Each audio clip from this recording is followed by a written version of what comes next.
You want to include a review of the competitor's website, search engine optimization, brand identities and advertising. So basically that informs who they will compete with for market share, how to differentiate, and what strategies to employ. So there's a lot of software out there where you can spy on your competitors, which I think is really funny, but at the same time, very helpful. If you're on Facebook, you can actually do this for free by using Likealyzer, which is something that is I guess native to Facebook. Or if you're not going to use Likealyzer, there's a way to find pages on Facebook that you want to follow, that you want to follow closely and find out like what their statistics are, what their insights are. Not really necessarily like the in-depth insights, but you can find out, you know, how much they're improving, how many posts they do, and that sort of thing. So I would look into that if you would like to follow a particular brand or a particular person, you know, public figure. First of all, let me just state there's two types of brands. There's a personal brand and then there's the company brand. Well, those are the ones that are most important to you. And understand that when you're building a business, you're building your personal brand as well. So it's not just building a brand, you're building your personal brand. That is something that you need to think about. If you're building your personal brand and you don't realize that your personal brand doesn't match your company brand, that could be a problem. For instance, if you are selling high services, like products and services, and you don't have a personal brand that matches that, like you're driving a clunky Toyota and you live in the ghetto and you're like not, you know, you just don't fit the brand. Unless you are really good at conning people into thinking that you are, like just pretending that you are, like don't park in certain spaces. Like if you have a car that's, you know, a little, it's been through some stuff, then park down the block. You know, there's one person that I remember who said that he did this. Tony Robbins said he did this when he was coaching people under, I believe, Jim Rohn. He was talking about how he didn't park in the same area that everybody else was parking at. He parked down the block and he walked because he didn't want people to associate his car with him. And a lot of people will do that. They'll look at your car and be like, you want me to pay you $3,000 for what? You know, and so you really have to be careful about your personal brand. What is your personal brand saying about you? You know, and what is your company brand all about? A lot of people are not clear on that. Okay. So just get clear on a few things and find out how you can switch some things around if you need to. Okay. Step 2, okay, is establish your unique value proposition and messaging statements. This is so important. Oh my gosh. Like, it's so important. It's a lot of people take this for granted and they don't really have like a slogan, or they don't have a statement that they make on a regular basis. Statements. There needs to be specific statements that people get used to you saying or get used to your company saying, because they'll identify that particular statement with your brand. For instance, McDonald's has da da da da da, I'm loving it, right? Or the Geico commercial where the little lizard says, you know, get your car insurance, like he's talking about car insurance, right? So honestly, you know, if you think about the bigger brands, they have a slogan. My slogan is, welcome to your passive legacy, where we talk about how you can quit trading your time for money. And sometimes I'll throw in there, and live a life that you love and can be proud of. Now, I don't do that as often as I should, I think, but you know, it's a lot to say. It's a mouthful. And rather than stumbling and getting messed up, I don't say it all the time. But you know what? I do put it on my materials. So just so that people know who they're working with and what my brand is all about, I usually say, for instance, my Your Passive Legacy Academy, I'll say Your Passive Legacy Academy, and then I'll say with Master Coach Eve, your business and marketing coach. So that way people know what it is that I do. I talk about business and marketing. It's very simple. So that in and of itself is part of building my brand. In order for a brand to be successful, a company needs to identify the core philosophies, such as the mission statement. Okay. The mission statement is huge. What are your values? What's important to you? What is important? Your brand's value proposition to the customer. What is it that you are providing for people? I'm providing marketing advice, marketing steps that people can take. I'm giving them critical business information so that they can quit trading their time for money. It's very specific. The whole thing revolves around automation. Quit trading your time for money. How can I? And it's not even just about money. It's about your emotional legacy. It's about your spiritual legacy. There's more than one type of legacy, just so you guys know. Just to get out, I'm not going to get into gory details about it, but just understand that I know that my content revolves around legacy and how can I inspire and motivate and educate people on how to leave a better legacy, okay? With business and marketing expertise, I give them that information so that they just know strategically what they're doing. Okay, so that was a mouthful, and I know that this is a lot to consider, but you just need to find out. You just need to find out what your brand is saying to people. Number 3 is develop your brand's creative elements. The next step is to create the look, feel, and voice of the brand that will be carried through all marketing channels. This is so important. All marketing channels, you guys, your website, your social media, your advertisements, packaging, all sorts of things, okay? Raquel Baltimore, well, I don't even know if I butchered her last name, Baltimore. Probably sounded really silly saying that. She says, a brand's visual vocabulary will be reflective and be reflected in your colors, fonts, logo, and overall style. Okay. Now, with that being said, the brand voice should be distinctive. It should resonate with your customers, and it needs to be consistent and stay true to your company's core values. Okay. My core value is quit trading your time for money. I think it's important that you should spend more time with your family. You should spend more time with your friends. Okay, you should spend more time traveling and seeing the world and not being chained to your desk, not being chained to a 9-to-5 and having to clock in, clock out, and be miserable at a job that doesn't fulfill you. It doesn't challenge you. It's nothing but a paycheck. And that's the worst thing that you could be addicted to, is a paycheck. And for me, it's like nails on a chalkboard when I hear someone say, oh, I can't wait till I get paid next week. It's like, oh my gosh, really? What happens when that paycheck stops coming? So my brand is built around teaching people. My students, when they learn how to quit trading their time for money, it's a whole nother mindset. It's a whole nother mindset. You're not even thinking about a paycheck anymore. You don't want a paycheck, okay? And if you do get some sort of paycheck, make sure that you're the one writing it. I'm just really passionate about that because I think that people, they go their whole life working for somebody else, and they never see how beautiful life can be if you have the freedom of location, the freedom of time, the freedom of traveling around and doing what you want to do, working with who you want to work with. Freedom. Most people will never see freedom, real freedom. So that is a big thing that resonates with my audience, is they don't want to work till they're 80 years old. They don't want to never see their family. They want to travel. They want to, work on their businesses, but they don't want to be chained to their desk. And so what I'm selling to them is not time, but results. I'm selling results. So my brand's creative elements and the things that resonate with the customers is I know their pain points because I've been there and I've lived that lifestyle, and it sucked. Okay. I never saw my husband.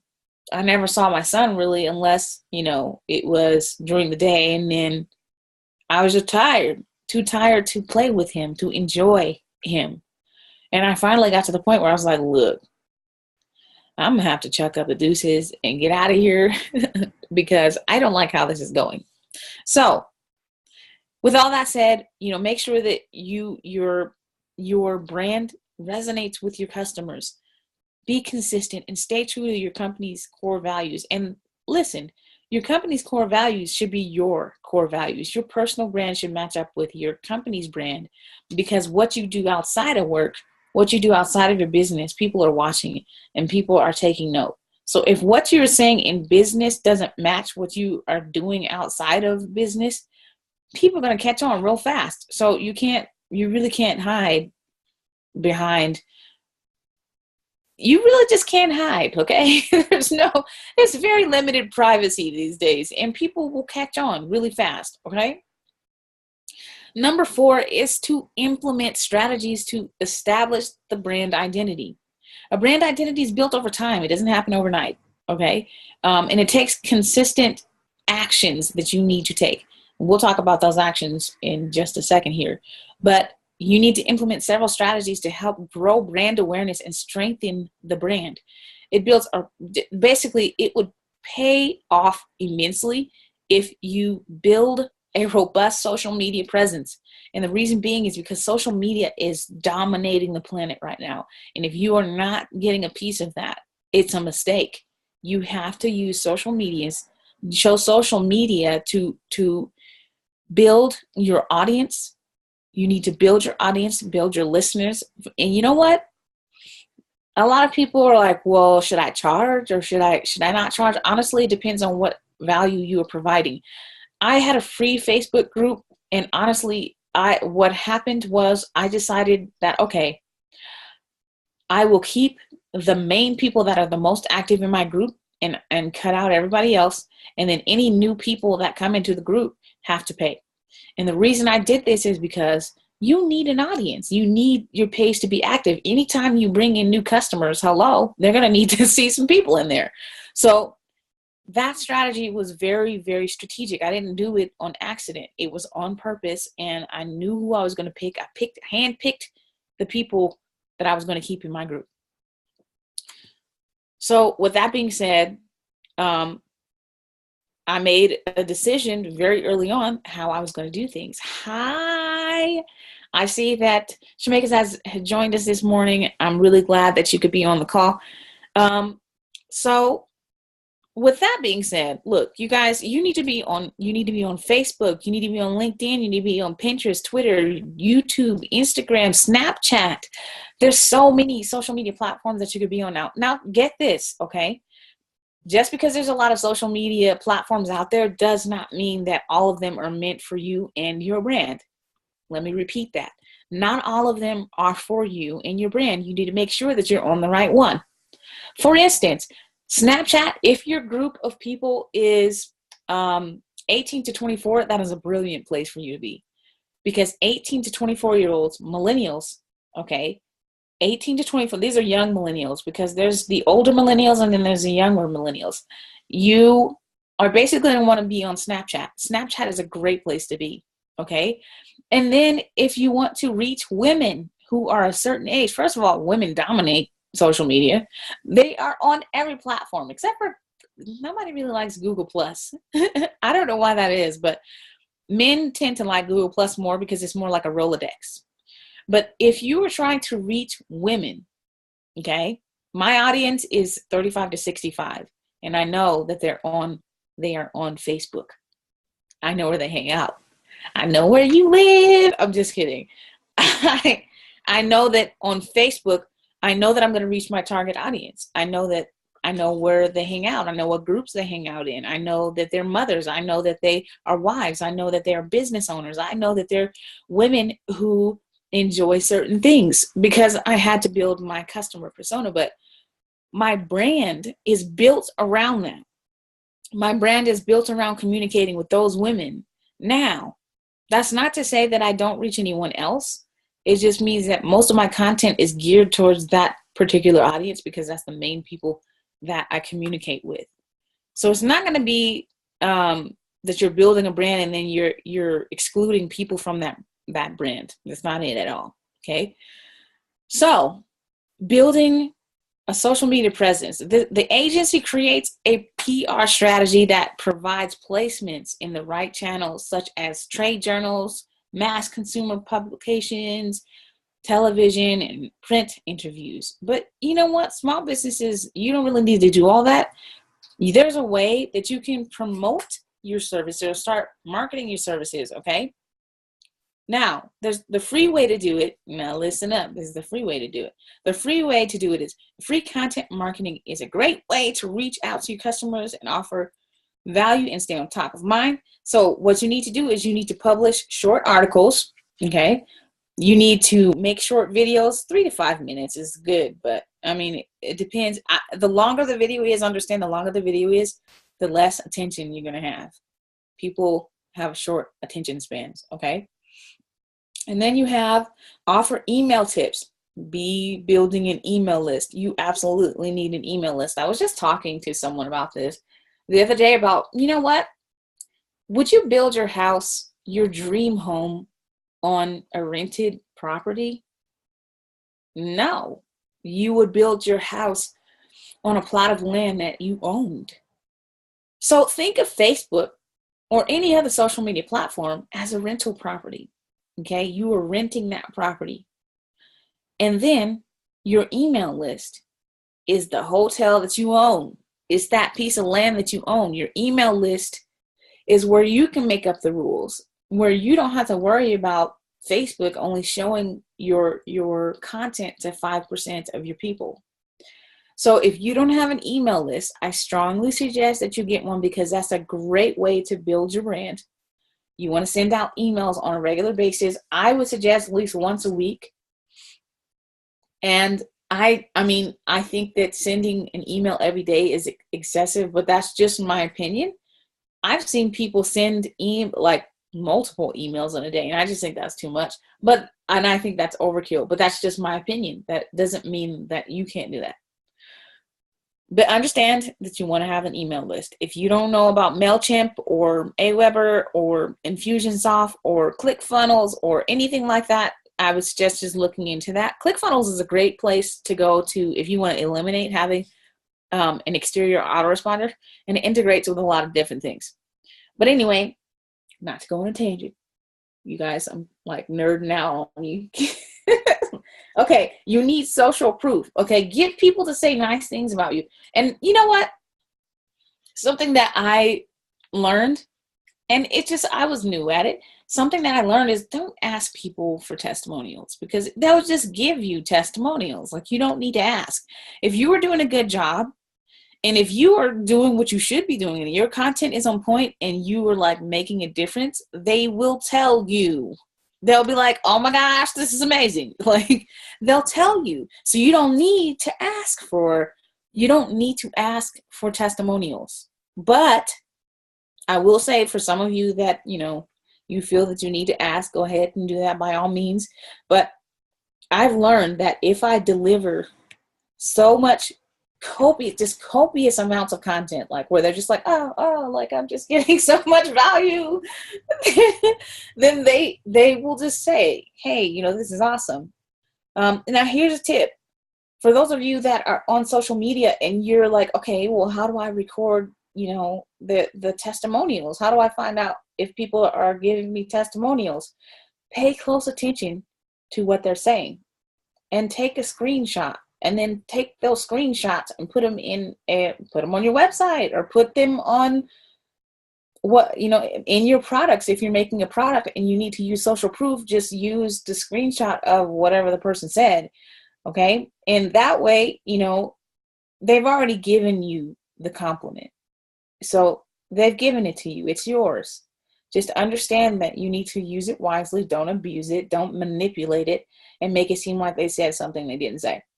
Okay, so social proof is basically testimonials or case studies where people have said, hey, I used this product, or I've used this service and it was great. Okay, so those are some things that you can do to basically put your brand out there. It's really important that you put your brand out there.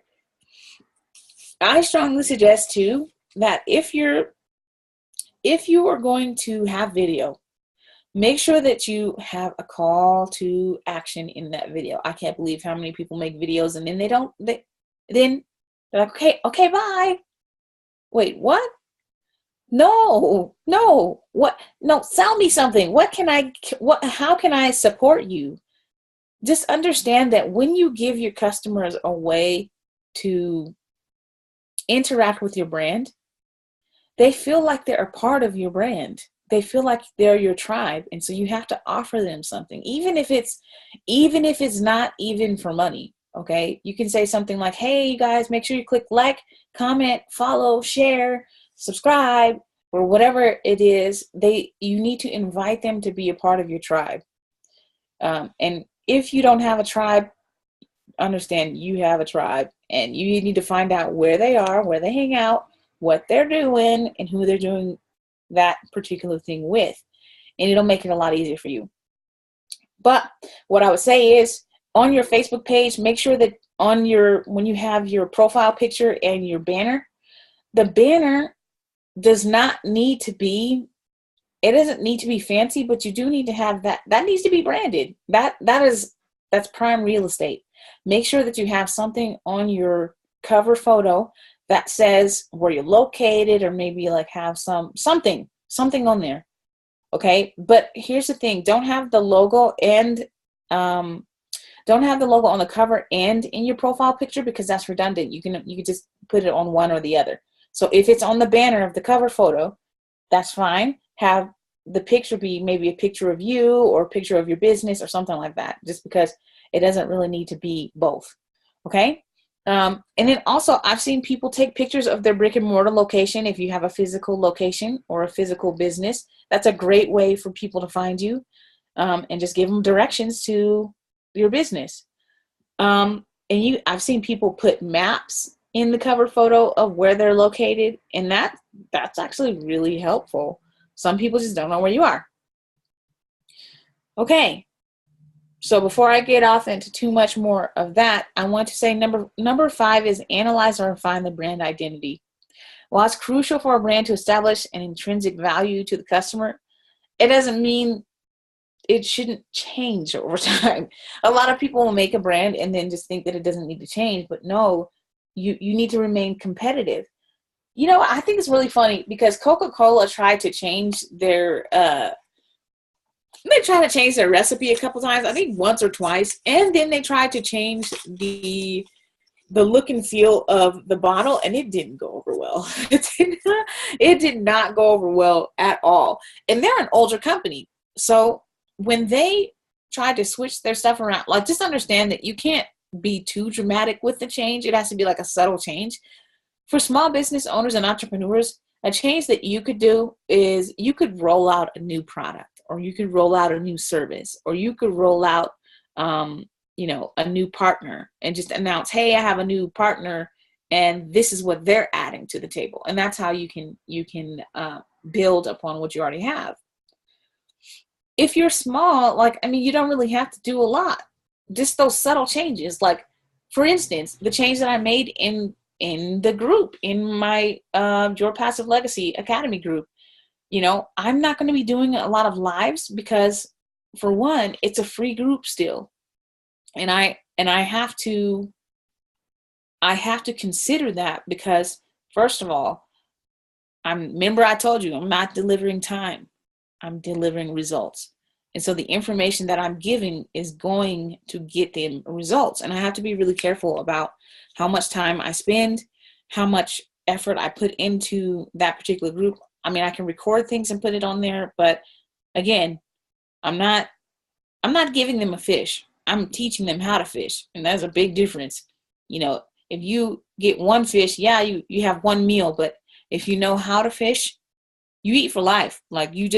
So if I'm teaching you how to automate a business, how to create a 7-figure business, brand that business, and automate it, I'm not teaching you how to make some quick cash. I'm teaching you how to make a legacy, something you can leave behind for your children, your grandchildren, and their children. So there's a big difference there. And I want to point that out, that you have to know what you're selling. And that's part of branding. You need to know what you're selling, and you need to know how to sell it. Okay. So when you're focusing on your brand identity, this is another great quote. One of the benefits of a digital advertising is the ability to track, target, and test new strategies and tactics. Raquel B. I'm just going to say B because I cannot pronounce her name. Okay. She says, your brand identity should not just be a mission statement on the wall and logo. Your brand is a reflection of your thinking, your character, and your values.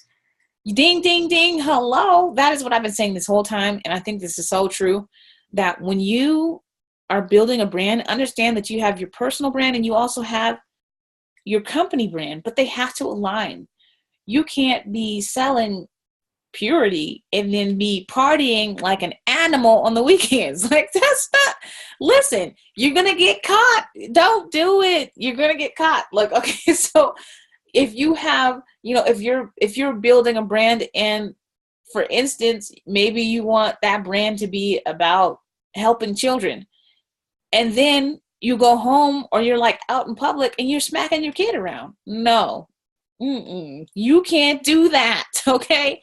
That's an extreme example, but I just want to drive the point home that if your personal brand and your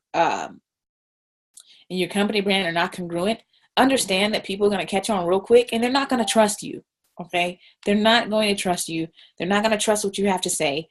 And listen, it takes a long time to build a reputation and only a few seconds to ruin it. And I've seen this happen over and over and over again. I don't know how many of you guys are familiar with what happens in Hollywood, but you see it all the time where people get famous, then they do something stupid, and then that's it. All that they worked for all that time. And understand, like I said, branding is not a success overnight. It's not. It takes some time.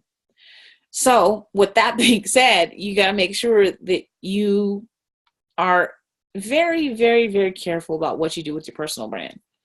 So that was the 5 steps of building a strong brand identity when it comes to a constantly changing world. So I'm going to go over those again. Number 1 was conduct a thorough brand audit. Number 2 is establish your unique value proposition or UVP and messaging statements. Okay. Make sure that you develop, this is the 3rd, make sure that you develop your brand's creative elements. So that's just create the look, feel, voice of your brand. Okay.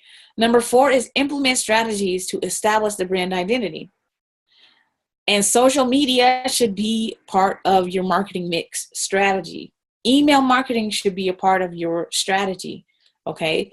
It's really important that you use those 2 in particular. Number 5 is analyze and refine the brand identity. So just make sure that you're constantly looking at what you're providing. Is it effective? Is it working? Give yourself quizzes about, do you know your customer well enough? What if your customer decides, well, I don't really like buying stuff like that anymore?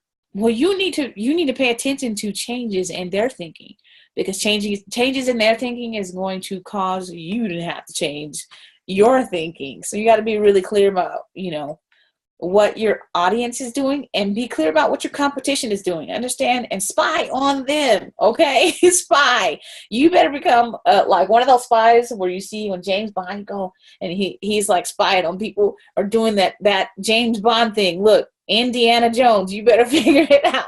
You have to spy on your competition and make sure that when you are looking at what they're doing, improve on what they're not doing great, because that will give you the opportunity to swoop right in and take their customers. It's very competitive, but at the same time, we all want pretty much the same things. Okay. So here's 5 ways that you can create more engagement on social media, particularly Facebook, as a branding strategy. Okay. You need to have a hashtag for your brand. My hashtag is hashtag easy to create, or hashtag your passive legacy, or hashtag marketing. Now, a great way to find out if this hashtag is viable or if this hashtag is going to bring people to the right subject matter, is go onto Twitter, type in whatever the subject is that you want to talk about in the hashtag. So if it's hashtag moms, for instance, go onto Twitter, type in hashtag moms, and see what pops up. You want to make sure that whatever pops up aligns with your brand identity. If you see something that doesn't resonate with you, don't use that hashtag. Don't use that hashtag, because people are going to see that when they type in the hashtag. So when I type in hashtag marketing, I see some top industry leaders that pop up, and I do want to be affiliated with them. I do want to be in the same space as them. And so I want to use the same hashtags that they're using. So find out people who are industry leaders in your industry and use the same hashtags, use the same keywords that they're using. Find out when you go type into Google, type in, for instance, one of my mentors is Marie Forleo. I'll go type in Marie Forleo, or I'll type in something that I know that she covers. Like, she does a lot of tutorial videos and she does a lot of brand building. And I want to do brand building. I'm doing brand building as well. So I need to type in and find out what she's using. What keywords is she using? When I type in how to create a branded video, and she pops up, then I know that she's using some of those keywords. And that's fantastic. So then I need to go in and when I make my video, I need to put those same keywords in my description so that I can pop up as well. Okay. So another thing that you can do is in Facebook, your URL, your username, quote unquote, your username, make sure that your username aligns with your brand as well. So in my Facebook page, my Your Passive Legacy Facebook page, I make sure that I have easy to create or Your Passive Legacy, because then people can find me a lot easier. So when I brand all of my marketing materials, it'll say at Your Passive Legacy or at easy to create. And then they can find me that way. Okay. So just make sure that your URL in the actual Facebook page says something that is relevant to your brand, whether it's a slogan, part of a slogan, or maybe even your hashtag. You won't be able to use the hashtag in the username, but you can put the username, you can put the hashtag without the hashtag and then put in the username. I hope that makes sense. I hope I'm not confusing you guys.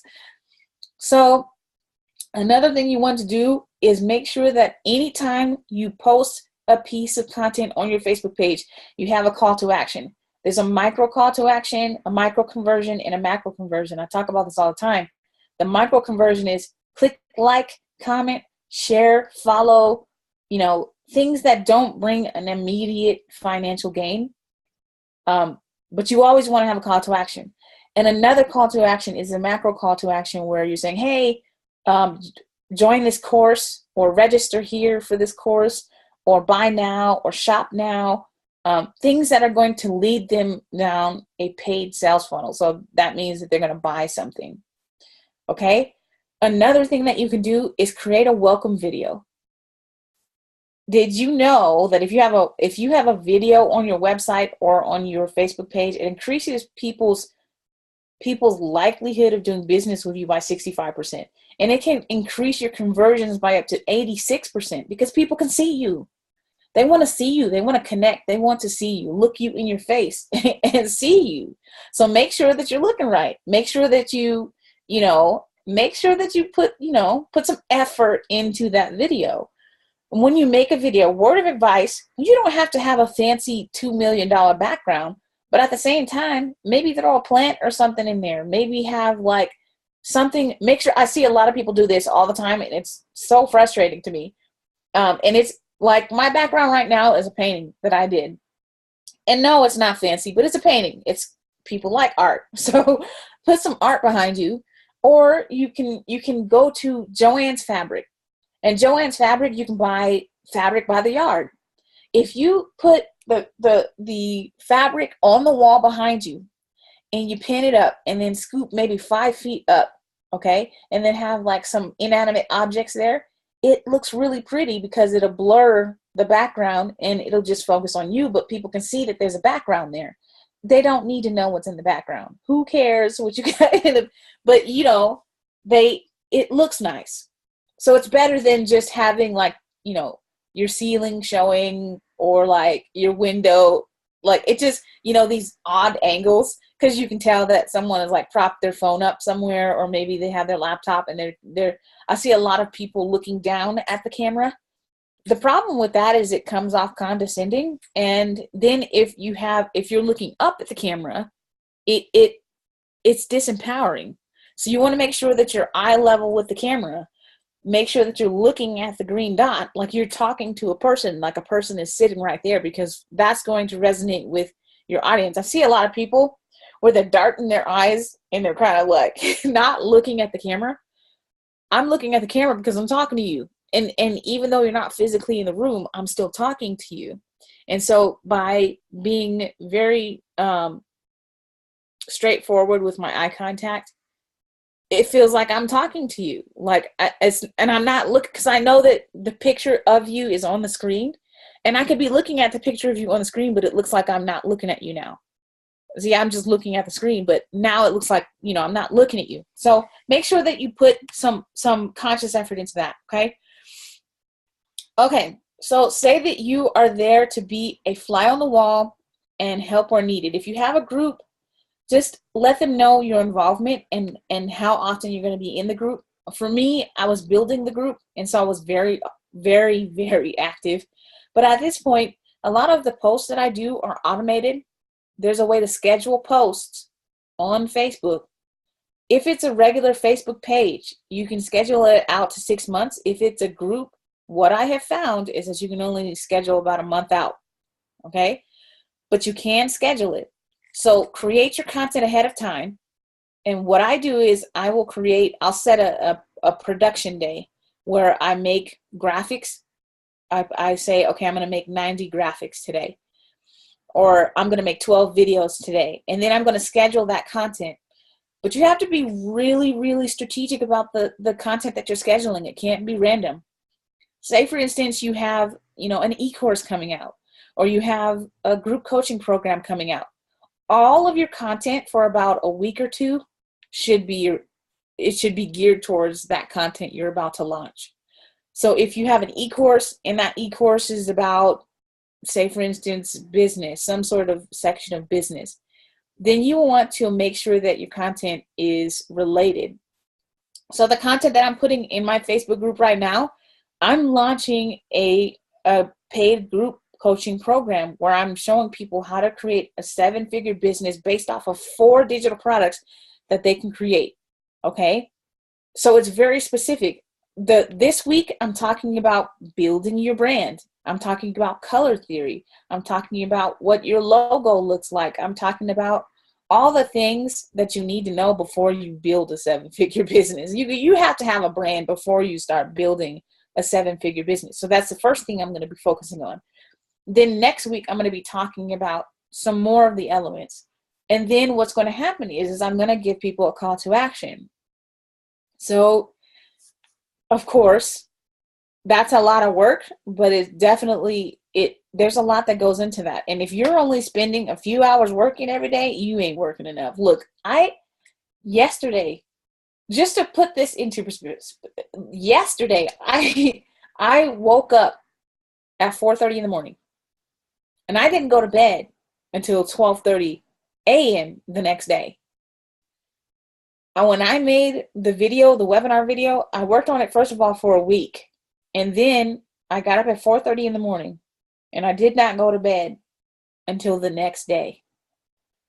I'm not saying that you guys have to spend your whole life working, but understand that when you're a solopreneur, or when you're an entrepreneur, or when you're someone that is running a small business and you don't have a big staff yet, you're going to have to do that stuff. You're going to have to wear multiple hats. Okay. Another thing that you can do is encourage people in your group to introduce themselves. Okay. In a welcome video. And this is going to give you consumer generated content. So this is basically people creating content for you, and you don't even have to do that. They're doing that. So what I like to do in my group is I'll create challenges for people, or I will say, hey, you know, ask them questions and create polls and ask them questions. And it just gives them an opportunity to engage with my brand. So this is something that I think that you should do once your group gets bigger.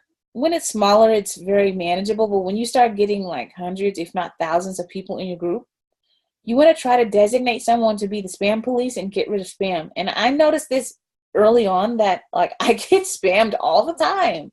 And it's by group members that like they're very active and they're very helpful in the group, but sometimes I get a lot of promotion. And it's hard to manage. Like I don't want my group to turn into a promotion platform. So I have to screen that stuff, and it gets to be to the point where I'm like, oh my God. I have to post stuff and be like, hey guys, you know, on Way to Go Wednesday, that's when you can promote the heck out of yourself, but only in that thread. So it's just really honestly just like laying the ground rules and telling them, hey, no spamming, positive vibrations only, no self-promotion without permission, or, you know, it has to be on a certain day. So my group is called Your Passive Legacy Academy. It's an academy. It's like one big class. And so I have to conduct my group kind of like I would a campus, a college campus, where I say, hey, on Monday, this is what we're doing. On Tuesday, this is what we're doing. So I have themed weeks. And you can do this. That's a great way to brand, and it's a great way to increase engagement. Okay. Another thing that you can do is content tiers. What do I mean by that? So in my group, I use Motivation Mondays. Okay. What are your goals for the week? And this promotes conversation and engagement. Another thing I have is Way to Go Wednesdays. Okay. And then I have, you know, Fantastic Fridays or Friday Wins. Way to Go Wednesday is the opportunity for them to promote themselves, their products and services. Okay. And then Friday is what did you accomplish? Gratitude Friday. What did you accomplish? What are you grateful for? On Tuesday, I have Q&A Tuesday. So if they want to ask me questions, they can ask me questions once a week. Now, I don't always follow my rule. I don't always follow my own rule. And sometimes I will answer a question depending on, you know, the urgency of the question, I guess. But another thing that you can do, number 4, is cross-promote your group, okay? Promote all of your social channels. So if you have something going on in your group or in your on your Facebook page, cross-promote. Promote it on Instagram, promote it on YouTube, promote it on whatever social media platform that you have. And understand that the average business has about 5 social media channels that they're managing. 5. Okay, if you're a small business or solopreneur, that may be a lot for you to handle. But understand that when you create content, you don't have to create it over again. Repurpose your content. Repurpose it so that when you are putting it on another social media channel, you don't have to create it again completely. But understand that you have to respect the platform that you're on. Instagram is not the same as Facebook, okay? Snapchat is not the same as Facebook. YouTube is not the same as Facebook. You're going to have to approach things a little bit differently when you get on these social media channels. You can also schedule tweets. You can use Hootsuite. Hootsuite's actually pretty cool to use. Hootsuite is a good one. Just to eliminate having to choose between a bunch of different choices, Hootsuite is the one that I would use.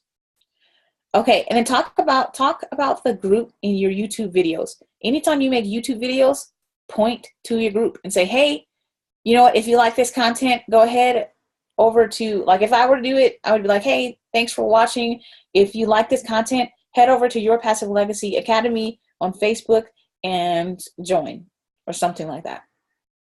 You can do free trainings only in the group and then promote across all platforms and say, if you want to get this free training, you have to join my group. So that way you're not just letting people in for no reason. Okay. And if you want to run a social media group and you have a bunch of paid programs, maybe you have some e-courses or some other group trainings that you do, what you do is you say, hey, you know, if you want to join my group, you ask them 3 questions. Did you buy a product from me? Which product was it? and, and then you ask them what Sonia Lenarduzzi does this. She actually has you go to a URL that makes you take a survey. So you can't even get into her group unless you take the survey, which I think that's a bit much, but I'm just saying. The last thing that you can do is go live. Use live video. Encourage people to invite others into the group. 3 ways to do live video are live trainings, Q&As, and the after show. So if you do a YouTube video, say, hey, I'm having an after show or maybe an after talk, and then you go ahead and dissect what you did. So there's a lot that goes into brand building, and there's a lot that goes into keeping in touch with your audience. But one thing that I can say is once you get into it, it just gets easier. It gets easier, and just have fun. You know, you shouldn't be chained to your desk making content all the time, and you really shouldn't be not having fun. One of the things that I do too is I take lots of pictures. You never know when you're going to need pictures. So just have someone, maybe a friend or even a real photographer, if you can afford it. You know, if you can afford it, great. But a lot of entrepreneurs, they're lacking manpower and money. So if you're lacking the funds to do that, then what I would say is make sure that you take selfies. You know, if you're out somewhere, take a selfie, take a short video and say, hey, you guys, I just want to give you a shout out or whatever. One of my mentors, Lakeisha Michelle, does this where she just hops on a live video and she says, hey guys, I was just thinking about you and I was just wanting to like give you some information, and she's just really cool. And that's down to earth, and that's what her brand is about, just being down to earth and being very open with her audience. So just take some live video wherever you are, if you're in the grocery store or if you're getting your hair done or wherever you are, you know, and just take a moment to speak to your audience. And that's content. I had a photo shoot yesterday, and I just went to my mother-in-law's house and went down by the creek and took some pictures. You know, you just got to be creative. If you don't have, if you don't have a lot of resources at your fingertips, you've got to get creative. And building a brand around creativity, there's nothing wrong with that. And that's actually the best thing that you could possibly do. You know, don't go spend a bunch of money on something that you don't need. Like, those authentic moments are what people crave. They don't care about those polished. I don't know about you guys, but I don't resonate with super polished stuff. The stuff that looks like airbrushed, you know, I don't resonate with that. And so if your brand is about that, no disrespect, I'm just saying I can't get down with that. But anyway, this week I am going to be in the group, Your Passive Legacy Academy. I'm going to be talking about your brand colors and how your brand colors make a statement about you and about your brand. So if you're in the group, great. Stay tuned for that. If you're not in the group, you had better get in the group. You definitely want to be in there. Also, I have another webinar training that's coming up that's going to be specifically talking about how you can make specific types of digital products. Specific types. I'm going to be talking about a lot of stuff in that webinar. So you guys don't want to miss that. I'm configuring that now, and I don't know when I'm going to be releasing that. But in the meantime, I do have a coaching program that's going to be launching specifically for just 10 individuals. I really can't handle any more than that right now. Just 10 individuals, and we're going to be doing a group training on how to take your business from just regular old business to 7 figures. And that, my friend, is huge. I don't know about you, but I'm ready for the next chapter in my life. So if you want to get on board with that, find out more information about that at yourpassivelegacy.com/video-webinars. And you can also find out about that in Your Passive Legacy Academy, the group on Facebook. It has been a pleasure talking to you guys. I almost want to open it up for questions. We have about 5 minutes. Does anyone have any questions? I can unmute you. Can I unmute you?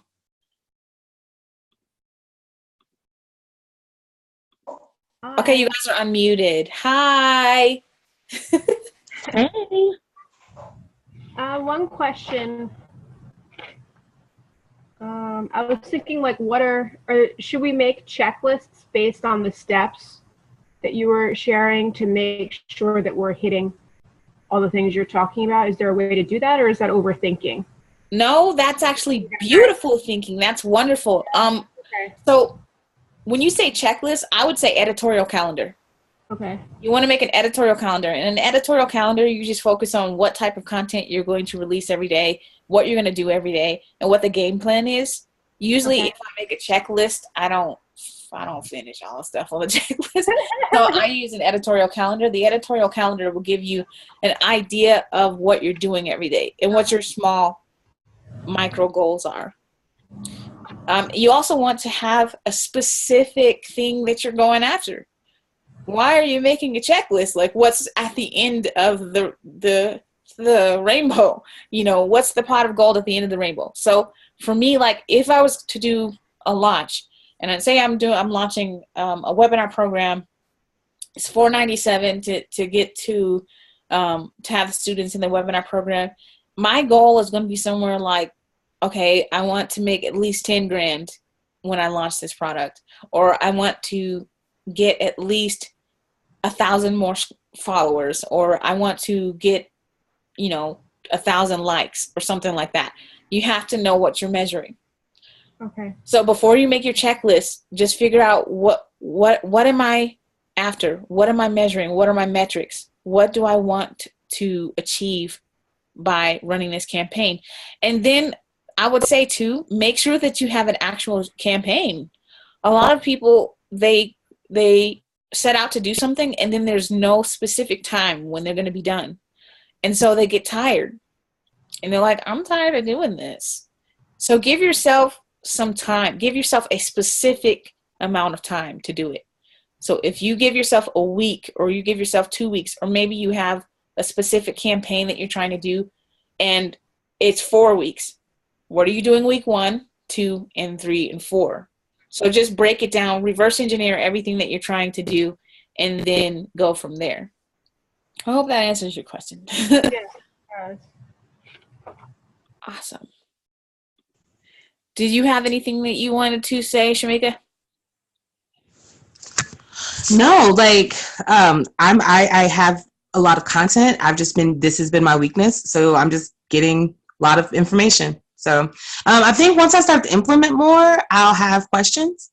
But right now, I'm just really trying to receive, to organize my thoughts, I guess, if that makes sense.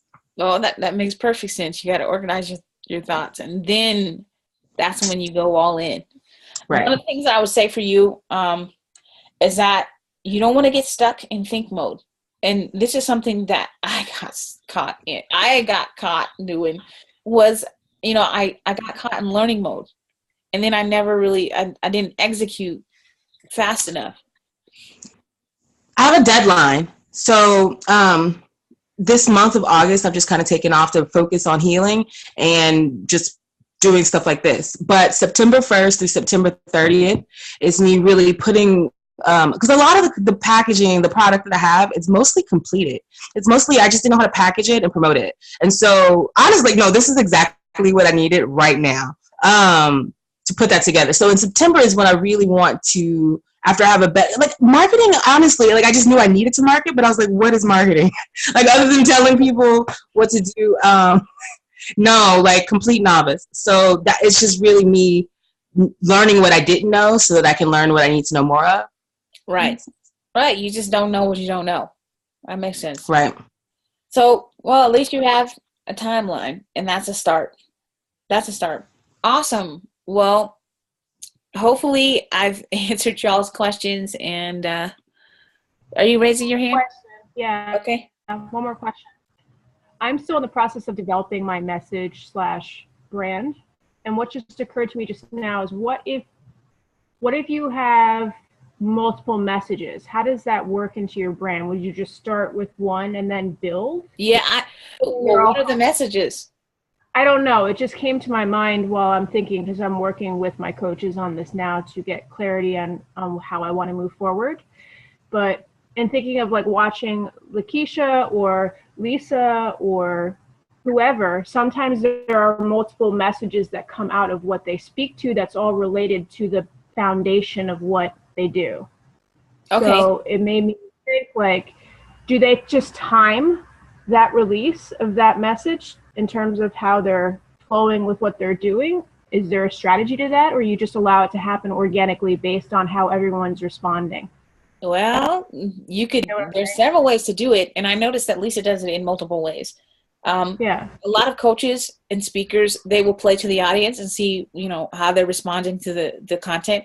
And then other people, if it's not in an audience, a one-to-many setting, what you can do is you can layer. So you can have multiple messages. I have multiple messages in my group right now. I talk about mindset, and then I talk about business, and then I talk about spirituality and how you need to have some sort of spiritual guidance, some sort of core guidance, because what happens is in business, that's all connected. It's all interconnected. So I have to hit all of those points in order to have a well-grounded business person. You can't just have business and then not communicate with people or engage with people. You can't have the right mindset and then not have business skills. So I have to have multiple messages. And what I would suggest to you is to build upon that. So introduce one message at a time. Okay. And let people get familiar with you for delivering that message, and then build upon that and start introducing more messages. If you give people too many messages at once, they can only retain about 5 to 7. And so if you give them too many messages, it's almost like when you take vitamins and you get too many of a vitamin, it just doesn't stick around. So, so you just have, don't give them too much, but just drip it to them. And when you make your content, what I would suggest is when you make your content, drip messages. The subconscious mind is so powerful. And so if you can figure out a way to penetrate the subconscious mind by dripping content and making not even just subliminal messages, but messages that make people think. I've even seen people do this in their text where they highlight something or the letters a little bit bigger than the other letters in a sentence, and you can really speak to the subconscious mind. So if you have multiple messages that you're trying to deliver, then make sure that you speak to the subconscious mind, because then they're going to pick it up regardless if you say it or not. Right. So, and then they won't feel bombarded or slimed. A lot of people, if you're giving them too much, a lot of people will be like, look at that, it's too much. So just layer. I would just say layer your information. And if you get into a speaker setting, just focus on what the audience is eating the most. If they're not eating the content that you're saying, then make sure that you have a way to shift what you're saying to them. I hope that answers your question. It looks like we have another hand raised. I just wanted to say on clarity, one thing I've learned with clarity is, for me, when I was trying to figure out like what was my brand, was why do I know what I'm teaching? Because a lot of what we're sharing is the things we obsessively learned because we were trying to achieve some goal. And so that's what we're an expert in, is what we spent our life pursuing information on. And so, because sometimes it didn't always seem connected with me because other people wouldn't see it as connected. But for me, it was connected, and that was what that's what I'm showing people. It's like how you were saying, you were showing that your spirituality and your mindset and marketing are all connected to your business. So, like, I don't know. That's all I was trying to say, is that because that's why you have those messages. Right. Well, I mean, that is something that I think that people don't understand, is your unique value proposition has to line up with your core values. And my core values is, on my journey to figuring out myself and to figuring out everything that was going on around me, I realized that everything is connected. Like, everything is connected. And most people are just on a conscious level. I feel like the world is becoming more conscious, but on a conscious level, it's not just about me making money. Like, allowing people to give me money for the value that I'm providing is allowing them to love me.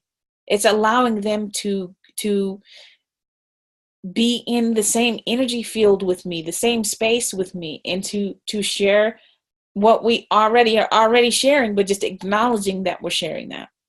So by understanding that, and I looked at business people completely different. I'm just like, oh my gosh, I love you.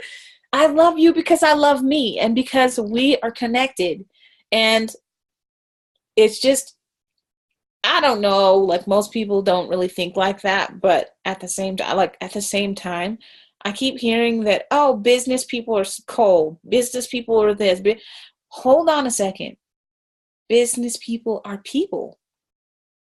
So when you think about how business people are people, when you provide a service for someone, your brain does not know the difference between whether you are serving them or whether you are serving yourself.